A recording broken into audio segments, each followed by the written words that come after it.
The massive protests and the turmoil that are engulfing Israel right now. A live look. This is Jerusalem. You can hear folks are speaking there. There are speakers. There are huge demonstrations going on. They continue to rock that country. They want the Prime Minister, Benjamin Netanyahu, to back down on his controversial plan to weaken the country's Supreme Court.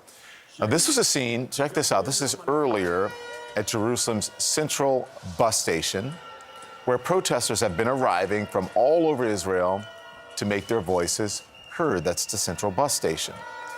Israel's largest union has launched a nationwide strike that is grinding the country to a standstill. Departing flights were halted for hours at Israel's main airport. Workers at Israel's biggest seaport also joined the strike. Meanwhile, nurses across the country are now set to walk off the job tomorrow. Even McDonald's has closed all of its restaurants in solidarity with the protests that you're seeing. Dozens of local mayors say they're going on a hunger strike because of this. We are waiting to hear from the Prime Minister. He has not spoken publicly, but he did tweet just a few moments ago, calling on those who are in the streets to, quote, behave responsibly and not to act violently. In an interview that he did with Piers Morgan over the weekend, the Prime Minister defended his plan. He argued that Israel's Supreme Court is essentially too powerful. He said he is not trying to destroy democracy with these reforms.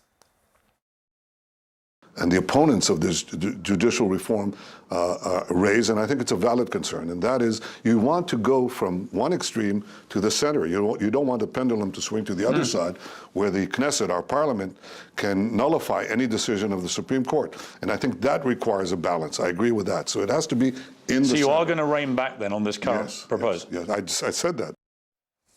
CNN's MJ Lee is live at the White House with White House reaction to what's happening. But first, we want to go to Hadass Gold, who is on the ground in Jerusalem. Hadass, we heard from the Prime Minister in that tweet, warning about violence. Are you seeing that play out on the streets? What is it actually looking like as these protests are only getting bigger? Yeah, as you can see behind me, protesters continue to stream down. This is the road that leads down to the Israeli Supreme Court and the Israeli parliament. We were in the middle of the protesters, but the numbers were so massive that we couldn't get a signal in the middle of it, so we had to come up here. But as you can see, we're probably a good half-mile up from the Israeli parliament at least, and we still are seeing just this massive wave of protesters coming in.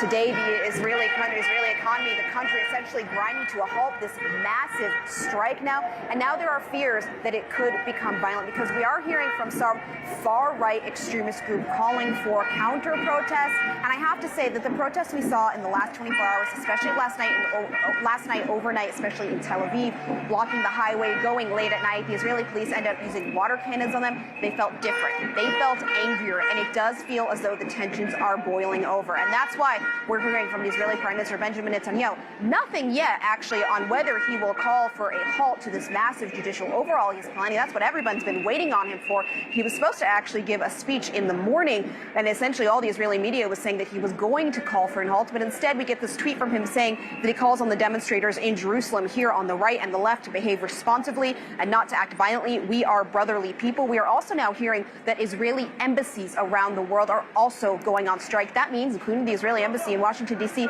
there are no consular services. I have never seen anything like this. The entire country, including the airport from some time, the ports, the nurses, the malls, McDonald's, are all on strike as a result of this massive judicial overhaul.